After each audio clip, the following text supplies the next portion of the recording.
ẹ gbọ́ níbo ni Itele ti rí ọpọlọ tó pọ̀ tó báyìí. Koleoso láti bí mi. Koleoso láti part 1 dórí part 10. àwòṣífìlà iṣẹ́ ọpọlọ tó pọ̀ lọ́pọ̀lọpọ̀ gbáà ni. níbo gan ló ti wá ráwọn ọpọlọ eré orí ìtàgé tó ń ta lẹ́nu tó yìí. báwo gan ló ṣe é ṣe o. àwọn kan tiẹ̀ sọ wípé àbí ọmọ Haúsá ni Ibrahim Yekini. àwọn kan tún ní bóyá ẹ̀yà Igbo mọ́ Yorùbá ni. ṣùgbọ́n àwọn àṣírí kan tó ṣeé ṣe kẹ́ ẹ mọ̀ mọ̀ nípa Ibrahim Yekini Itele the icon. òun rèé o. gbajúgbajà òṣèré orí ìtàgé torí ẹ̀ wà ń bẹ̀ lọ́wọ́ yìí ni. káyọ̀ tẹ̀gàn kú o. ó tọ́ kí gbogbo ayé ó celebrate ẹ̀. káàkì Koleoso. Ibrahim Yekini Bákàrè gan lórúkọ ẹ̀. ṣùgbọ́n gbogbo èèyàn ló mọ̀ sí Itele the icon. tẹ́ ẹ bá rántí tẹ́ ò bá gbàgbé.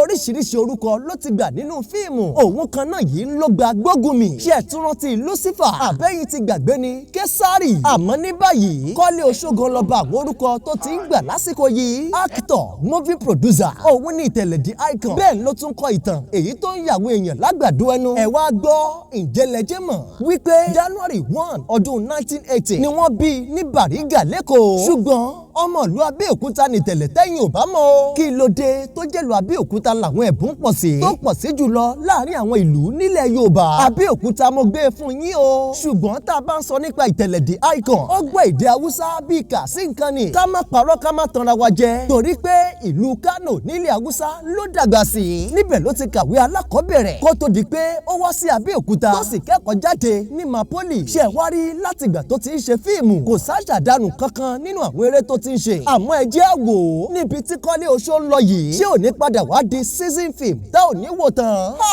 Ibrahim Yekini iṣẹ́ ọpọlọ yìí pọ̀ jù. èwo ni ká tún máa retí báyìí o.